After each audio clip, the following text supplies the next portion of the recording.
आप कभी कश्मीर आए, आपको फोर्सली आपको वापस भेजा गया। आप जम्मू आए, आपको वापस भेजा गया। आप पार्लियामेंट के फ्लोर पे बैठे, आपने जम्मू कश्मीर के लिए वहां रोया, लड़ा, जो भी ताकत आपके पास थी आपने लगाया।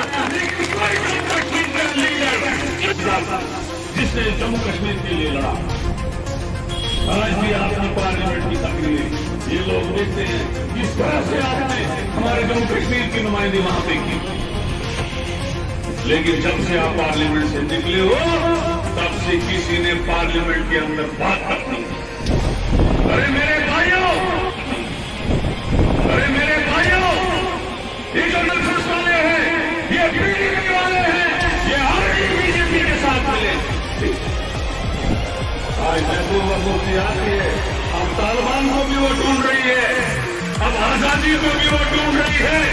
तब में तो मुफ्ती कहाँ गई थी जब गुलाम नबी आजाद साहब ने मुफ्ती मोहम्मद शहीद को, महबूबा मुफ्ती को यह कहा था कि हर इस बीजेपी के साथ मत जाओ, ये हमारी रियासत की तबाही कर देंगे।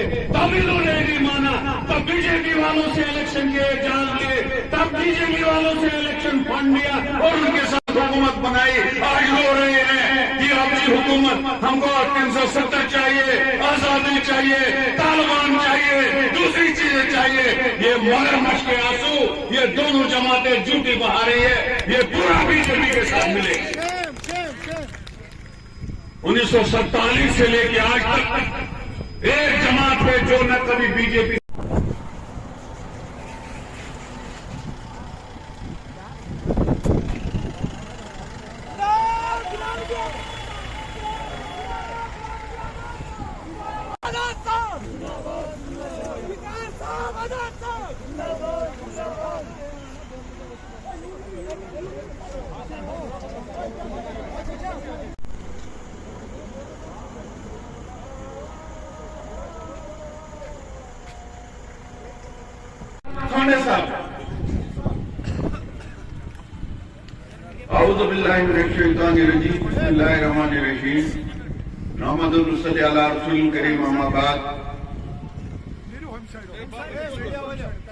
जनाब गुलाम नबी आजाद साहब साबका वजीर, लीडर ऑफ अपोजिशन, इनके हमरा रियासत के साबिक वजीर 2019 5 अगस्त 2019 के बाद डीडीसी इलेक्शन को छोड़ के जिन्होंने 70 साल हुकूमत की, आज बहुत सी पार्टियां यहाँ पर कुछ नहीं हो रही है, कुछ 250 वाले को कनेक्ट करेंगे। और हम इन लोगों का इकबार है, वो छोटे छोटे होटलों में दिन को बात करते हैं। शायद हमारा रोड तब तक नहीं बनेगा जब तक वकार साहब को कि मेरे ख्याल में 2 साल के बाद यहाँ ये इलेक्शन मुहिम भी कहेंगे, यहाँ जलसा कहेंगे, ये शुरुआत हुई है। 2 साल में या तो आप लोग मूवमेंट करते हैं, जब हम श्रीनगर में प्रोग्राम देते हैं बोलते हैं आज इनपुट से आपको इजाजत नहीं है कानचुंची जाने के लिए। आजाद साहब ये काट करिवर अच्छी इजाजत दिवन जरूरी कानचुंची गसनस के। जब बीजेपी वाले प्रोग्राम देते हैं उनके पास डबल एस्कॉर्ट, उनके पास बीपी गाड़ी, तो उनको इजाजत मिलता है। लिहाजा ये सवाल तुलिवा अच्छा मुबारकबाद दिवन आजाद साहब ये 2019 में 5 अगस्त को पार्लियामेंट में आज सब लोग सुनते हैं, जब मैं साइडवीज में न्यूज ये कॉलेज ये डिस्ट्रिक्ट ये क्या उस्मान है के बाना पावर उसमें पहाड़ों पे खुदा ये टंडे अपोर तो और पावर योस वकार साहब was power minister in your sorry power बाना आज सोनी पावर खत्म शाह रुपये बिल आजाद साहब शाह रुपये का ज्यादा ये BPL वोट अखलाम चोर बालस पे ये का ज्यादा शाह ये का ज्यादा 800 रुपये। जम्मू एंड कश्मीर हमारे जुगुशो शर्मा जी एक्स मिनिस्टर, हमारे विकास सूद साहब एक्स MLA और हमारे अमीर भट्ट साहब डिस्ट्रिक्ट प्रेसिडेंट और जितने भी यहाँ मंच पे बैठे हुए और प्यारे साथियों, मैं ज्यादा समय नहीं लूंगा, 2-3 मिनट ही लूंगा, लेकिन बात अपनी कहना चाहूंगा कि हमारी स्टेट के अंदर जो भी डेवलपमेंट हुई है वो गुलाम नबी आजाद साहब के टाइम में हुई 2.5 सालों में।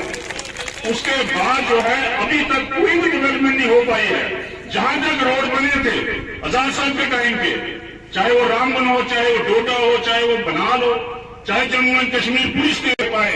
इसलिए मैं कहना चाहूंगा कि गुलाम नबी आजाद साहब की जो डेवलपमेंट एरा था वो हमें वापस दोबारा लाना है, और हम वापस तभी ला सकते हैं जब हम सभी मिलकर वोट डालेंगे और आजाद साहब को दोबारा चीफ मिनिस्टर के हाथ में लाएंगे। तो मैं ज्यादा समय न लेकर ये कहना चाहूंगा कि अगर मेडिकल एरिया में डेवलपमेंट हुई है तो गुलाम नबी आजाद साहब के टाइम में हुई है। अगर रामगढ़ के, बनाल के, पूरी स्टेट में जो हमारे मेडिकल सब सेंटर बने इनके टाइम में बने। अगर कोई डिस्ट्रिक्ट हॉस्पिटल की बिल्डिंग बनी इनके टाइम में बनी है। अगर कोई हाई स्कूल बना है, हाई सेकेंडरी बनी है, इनके टाइम बनी है। तो इन्होंने क्या बनाया बीजेपी ने?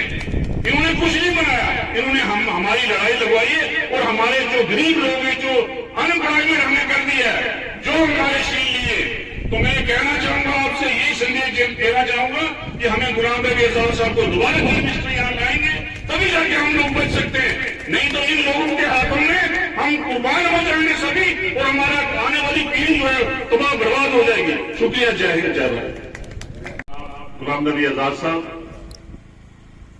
आपकी यहाँ के दिलों की धड़कन और मेरे छोटे भाई एक्स मिनिस्टर वकार सूद साहब, एक्स MLA अभी जिनकी आपने तकरीर सुनी, अमीन भट्ट जी, एक्स MLA अशोक जी, डिस्ट्रिक्ट प्रेसिडेंट यहाँ के, और सभी जितने यहाँ पर EDC के मेंबर्स जो नए इलेक्टेड हुए, मैं सबके चेहरे देख रहा था और बड़े मजबूती के साथ वो अपने इलेक्शन लड़ी उन्होंने, जैसे ही वो जिक्र कर रहे थे। सभी लोग आप जितने भी यहाँ पर मौजूद हैं, मैं आपसे माफी चाहता हूं कि नाम लूंगा तो मेरा जो टाइम मुझे मिला है वो भी कट हो जाएगा। यहां तक आजाद साहब आप नहीं आए थे तो मेरे ख्याल 20-25 लोग हम सुन चुके हैं जो स्पीच कर रहे थे आपके आने से पहले।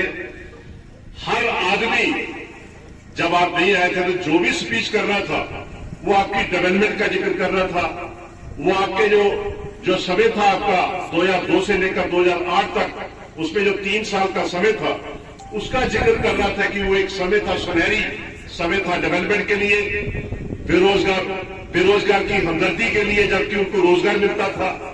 वो सारी जिक्र इस वक्त हो रहे थे।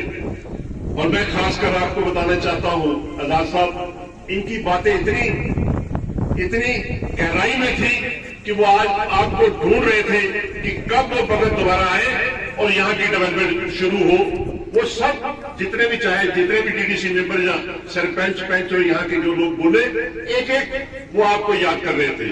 और आज आपके पास जितने यहाँ पर लोग बैठे हैं, सबकी एक ही आवाज है कि आजाद साहब आप वापस आओ और इस रियासत की बागडोर वापस संभालो, तभी हम बच सकते हैं। यहां तक बनिहाल का ताल्लुक है, मैं आपसे भी जिक्र कर भी रहा था, जैसे आपने कहा कि यहाँ हवा चलती है बनिहाल में, तो यहाँ हफ्ते के 3 दिन हवा चलती है, तो यहाँ बाहर खड़ा नहीं हो सकता है। मैं इसलिए आपको कह रहा हूं कि मेरा भी बनिहाल, आप सबके और मेरे दिल की धड़कन, फख्र हिंदुस्तान, इस जनाब वली और जम्मू कश्मीर की शान जनाब गुलाम नबी आजाद साहब, जोरदार तालियों से एक बार और स्वागत है। हमारे बड़े भाई साबका वजीर PWD जुगल किशोर शर्मा जी, मेरे दूसरे भाई काजीगुंड ड्यूसर से एमएलए मोहम्मद अमीन भट्ट, जनाब बशीर अहमद नायक साहब, हमारे मेरे करीबी दोस्त और जिला सदर जनाब फारूक कटोच साहब, हमारे यहां पे फारूक असदुल्ला मीर साहब सीनियर कांग्रेस लीडर, मुनीर साहब जो हमारे बहुत पुराने दोस्त हैं और सीनियर कांग्रेस के लिए स्वागत करें। बीडीसी चेयरमैन बनिहाल राशिदा जी, बीडीसी चेयरमैन रामसू मेरे भाई, आज तक अगर हमारे पहाड़ी गरीब गुरबा लोगों का किसी ने दिल जीता है वो हमारे गुलाम नबी आजाद साहब ने जीता,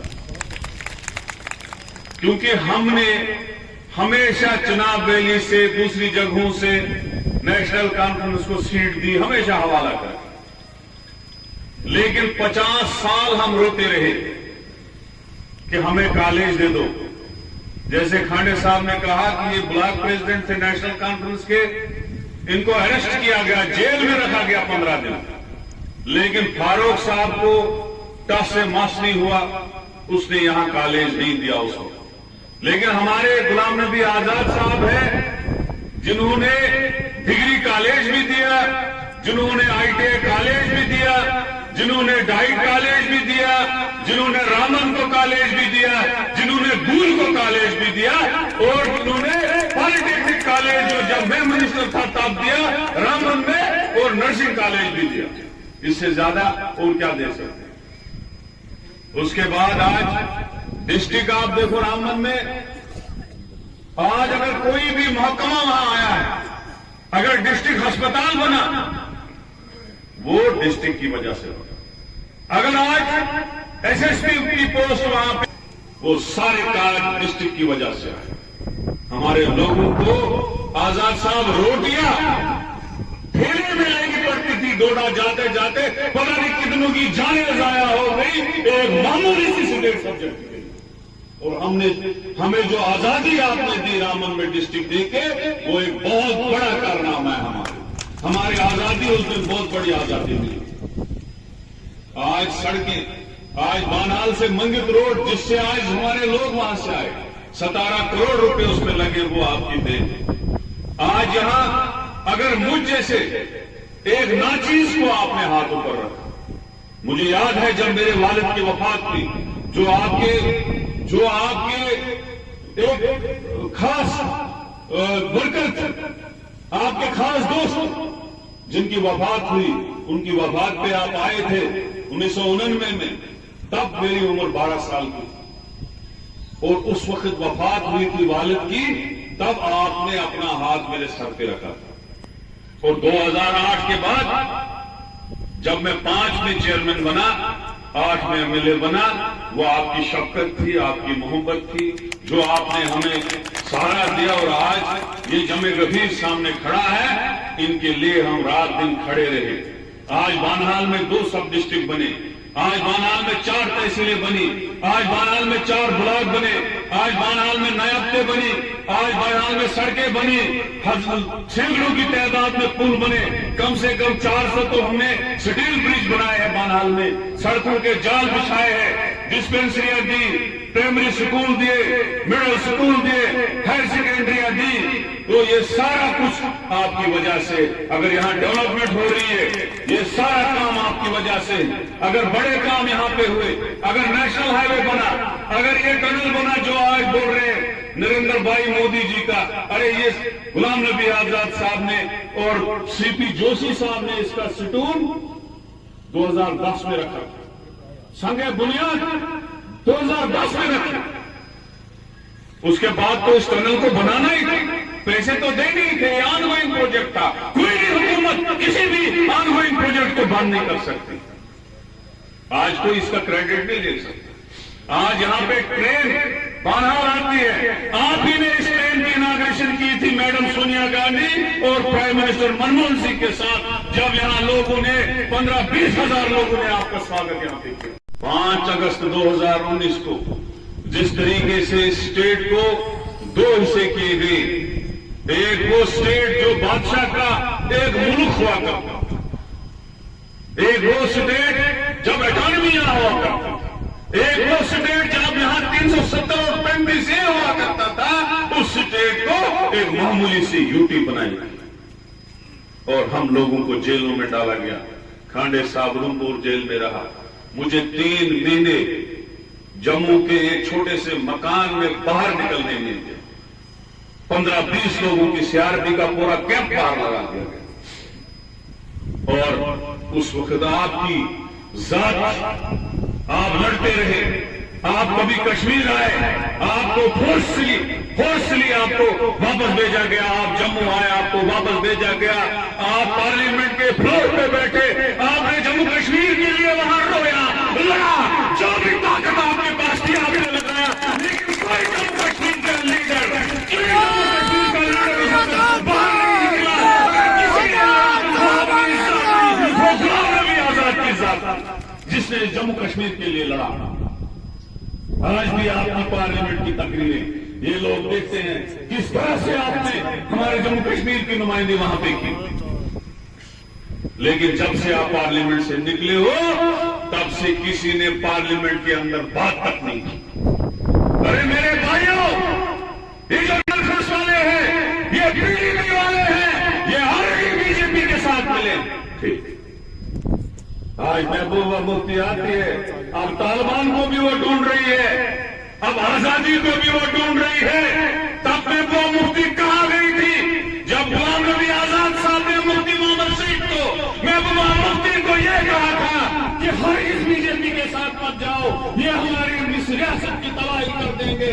तब इन्होंने नहीं माना, तब बीजेपी वालों से इलेक्शन के जान लिए, तब बीजेपी वालों से इलेक्शन फंड लिया और उनके साथ हुकूमत बनाई।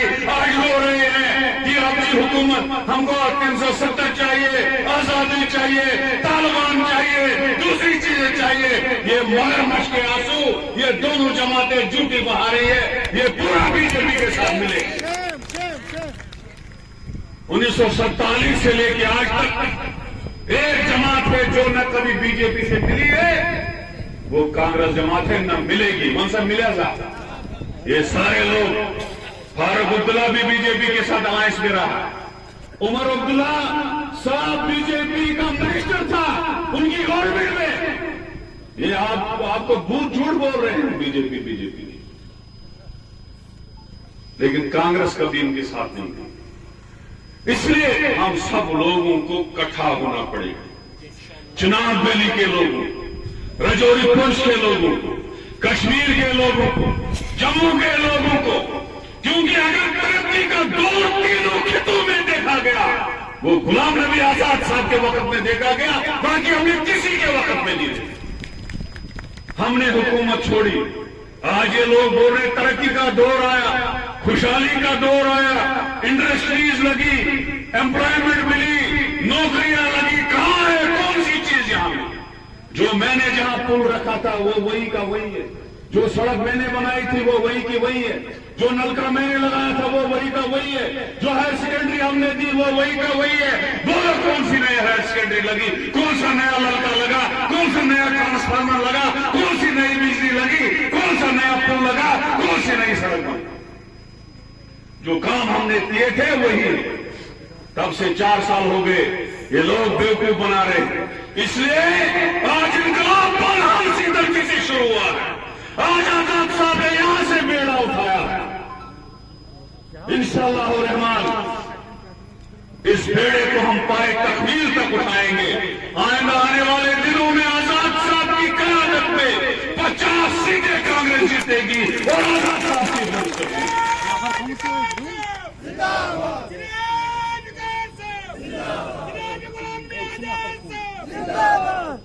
लिहाजा बुजुर्गों, जिंदगी के कुछ दिन बचे, हम किसी से नहीं डरते। उस जात से, उस अल्लाह ताला की जात से विकार रसूल डरता है और प्यारे नबी से मोहब्बत करता है, प्यारे नबी की जात से मोहब्बत करता है, उसके रसूल पे चलने वाला विकार रसूल। हम किसी से नहीं डरते। हमें डराया जा रहा है लेकिन हम नहीं डरने वाले। इंशाअल्लाह रहमान अगर हमारे खून का कतरा भी अपनी अवाम के लिए लगेगा हम पीछे हटने वाले नहीं है इंशाल्लाह। तो मैं ज्यादा ना वक्त लेते हुए आपसे यही कहूंगा कि जितना हो सके हमें गुलाम नबी आजाद साहब की जात को मजबूत करना होगा, इसके साथ सारा मशाना चलना होगा, पूरा डट के चलना होगा। और एक इनकलाब लाना है जम्मू कश्मीर में गुलाम नबी आजाद को। तो मैं इन्हीं अल्फाज से आजाद साहब से ये कहूंगा कि आजाद साहब अगर कुछ गुस्ताखी हुई हो उसको माफ करें, आइंदा भी आप यहाँ आते रहे। अब आप खड़ी में आइए, नील में आइए, उगड़ाल में आइए, रामसू में आए, हम आपका इससे भी ज्यादा स्वागत करेंगे। मुझे लगता है 2.5 साल हुए हैं 370 हटे हुए, ये स्टेट का पहला जलसा है इतना बड़ा। परसों अमित शाह जी जम्मू आए, इससे आधे भी लोग नहीं, इससे आधे भी लोग नहीं थे। आप लोगों का मैं दिल की गहराइयों से शुक्रिया करता हूं कि आप इतनी देर से सुबह से यहां बैठे इस हवा में, इस ठंड में अपने लीडर आजाद साहब का इंतजार कर रहे हैं। करो यलगार बे एक लटि रटो दामान तस आगस सुदी अस्तार बे एक वलियो सारी कसम यक्जा करो यलगार बे एक लटि रटो दामान तस आगस सुदी अस्तार बे एक लटि करो मेहनत दोहस रातस मंगो जातस ऋतु यश फल करो मेहनत दोहस रातस मंगो जातस ऋतु यश फल गशन वापस घर पानस तिमुई अवयार बे करो मेहनत दोहस रातस मंगो जातस ऋतु यश फल गशन वापस घर पानस तिमुई अवयार बे करेची बे हुकूमत से गंडी दस्तार पदरत वोल करेची बे हुकूमत से गंडी दस्तार पदरत वोल लमो सारी एक सीरत गलन शामार गए करेची बे हुकूमत से गंडी दस्तार पदरत वोल लमो सारी एक सीरत गलन शामार गए दिक्कत तहसील से गामन जमाथाव जगह पामन तहसील से गामन जमाथाव जगह पामन छिसारी इंतजार से करो शहजाद बे तहसील से इस बहरहाल की पहाड़ियों पे, चोटियों पे रहने वाले मेरे पहाड़ी भाई, गुजर भाई, चाहे वो किसी भी धर्म से, किसी भी मजहब से, किसी भी तबके से ताल्लुक रखते हैं, इस ठंड के महीने में, और वो भी टनल के पास में जहां कश्मीर की ठंडी हवाएं यहां आपको अपने दामन में सुबह से लेके अभी तक बैठी हैं, लेकिन आप टस से मस नहीं हुए। आपके बहुत ही महबूब और बहुत ही मेहनती लीडर, जिन्होंने इस कॉन्स्टिट्यूंसी की तामीर के लिए शायद कोई ही पहाड़ी की चोटी रही होगी या घर रहा होगा जहां विकार रसूल साहब नहीं पहुंचे। मैं उनको मुबारक देता हूं कि अपनी कॉन्स्टिट्यूंसी को उन्होंने, जब एमएलए थी, एमएलए होते वक्त भी यहां के अवाम की खिदमत की, और असेंबली को बर्खास्त करने के बाद भी उसी तनदेही से, उसी मेहनत से, उसी जज्बे से, उसी लगन से यहां के अवाम की खिदमत की। मेरे साथी, जब मैं चीफ मिनिस्टर था तो मेरी काबीना में पीडब्ल्यूडी के वजीर थे, जुगल किशोर जो रियासी से हैं, इसी तरह से मेरे दूसरे साथी जो टनल के उस पार जिनकी कॉन्स्टिट्यूंसी है कुलगाम से, वो भी बहुत मेहनत करते हैं। इसी तरह से जैसे वकार साहब यहां कर रहे हैं, मोहम्मद अमीन भट्ट साहब यहां मौजूद है, अशोक कुमार जी जो रामबन से हमारे एमएलए थे कांग्रेस के, डिस्ट्रिक्ट कांग्रेस कमेटी के बहुत ही मकबूल और मशहूर सदर है फारूक अहमद खटोच साहब, सीनियर लीडर है यहाँ के और पीसीसी में है इम्तियाज अहमद खांडे साहब, बशीर अहमद नाइक साहब डीडीसी के मेंबर, फारूक अब्दुल्ला मीर साहब सीनियर लीडर, हमारे यहाँ अनायतुल्ला साहब हैं डीडीसी के मेंबर, इसी तरह से बीडीसी की चेयरमैन राशिदा बेगम साहिबा, डीडीसी के अभी कुछ दिन पहले मुलाकात हुई थी दूसरे हमारे बहुत ही अच्छे चेयरमैन श्री कुलदीप सिंह जी, सीट मिली थी पार्लियामेंट में कांग्रेस को और दोबारा आने का वादा किया, लेकिन चंद महीनों के बाद ही इस स्टेट का नक्शा बदल गया और एक दूसरी बीमारी आई जिसने दुनिया का ही नक्शा बदल दिया। तो इन 2 सालों 20 और 21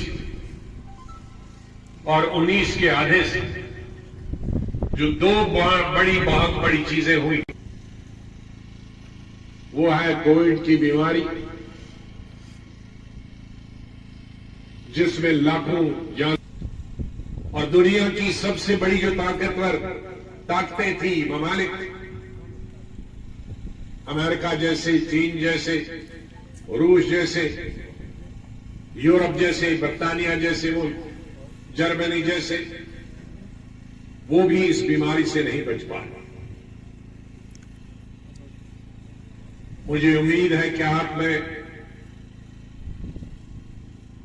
सब बीमारी का आपने भी मुकाबला किया होगा और कहीं न कहीं बहुत नुकसान भी हुआ होगा, लेकिन ये अल्लाह की तरफ से बीमारी,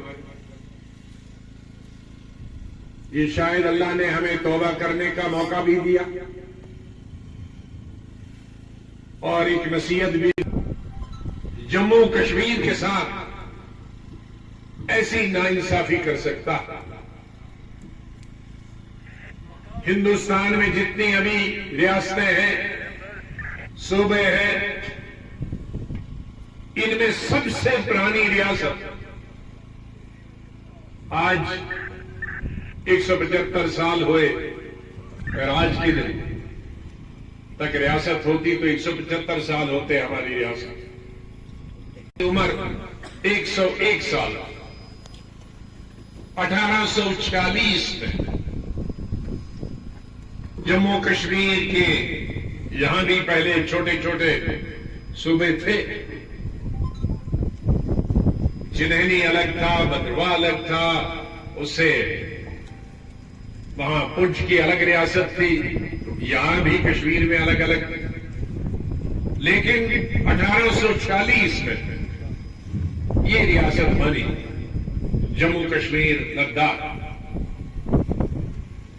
और 1947 में जैसे मैंने कहा कि जहां एक तरफ से एक रियासत 101 साल की थी और दूसरी तरफ से जो अंग्रेजों ने छोड़ी थी सूबे रियासतें बाद को भी, और बाकी जो रियासतें थी 561 को, इनकी सिर्फ 12 रियासतें बनी। तो कौन सोच सकता था कि 175 पौने 200 साल की रियासत को नहस नहस किया जाएगा और जो 12 स्टेटें थी उनकी 29 स्टेटें बन गई 75 साल में। 5 यूनियन टेरिटरीज बन गए और हमारी पौने 200 साल के बाद यूनियन टेरिटरी बन गई। वो स्टेट पोजीशन के खिलाफ है कि कहां बादशाह से इसको कहां पहुंचाया। ये इसमें हिंदू और मुसलमान का सवाल नहीं, इसमें जम्मू और कश्मीर का सवाल नहीं, क्योंकि ये स्टेट सबकी थी। इसकी अगर इज्जत थी दुनिया में तो इस स्टेट की हिंदू की इज्जत थी, मुसलमान की इज्जत थी, वो पहाड़ी की इज्जत थी, वो गुजर की इज्जत थी, वो बकरवाल की इज्जत थी, वो राजपूत की थी, ब्राह्मण की थी, या किसी भी तबके का रहने वाला